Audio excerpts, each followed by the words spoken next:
Okay, program number 36 is the administrator leads by example, exemplifies servant leadership. So one of those things is really important to me is that you're available 24/7.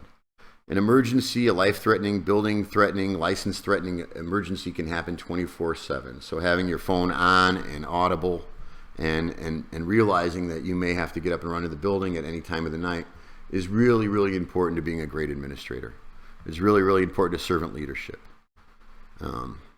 And in certain emergencies, even if they're only emergencies of your staff being anxious or afraid about something, require your presence. So it's really important to be available 24/7 for those emergencies or even perceived emergencies.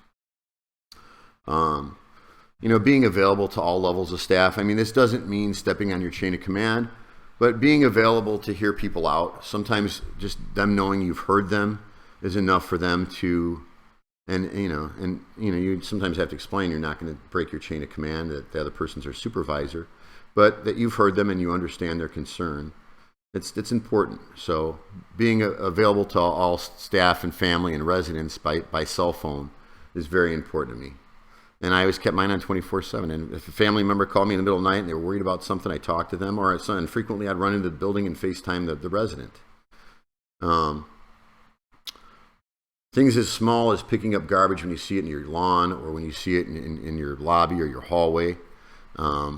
I hate when I see a supervisor call over another employee to pick up garbage. Like, just bend over and pick it up. I think leading by example in that way, that does two things. One is it sends a message to your staff that you're a good leader and that you understand that they're busy.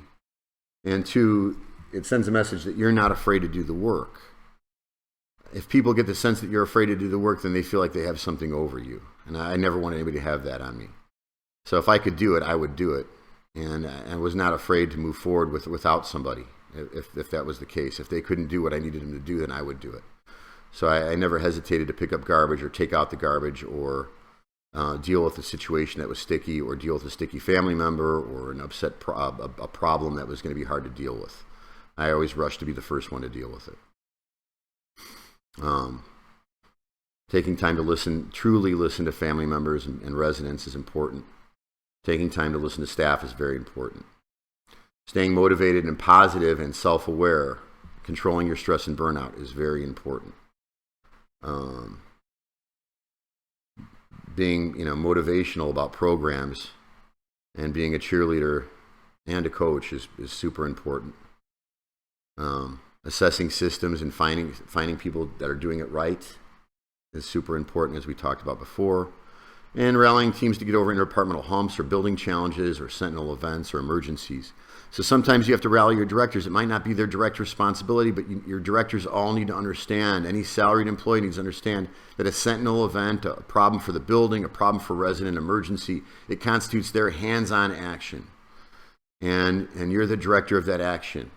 So the call tree could be activated at any time during the night, and they need to understand that and be by your side. And that's a big part of your servant leadership is them understanding you're willing to do that, and they should be willing to do that if they're going to work under your command.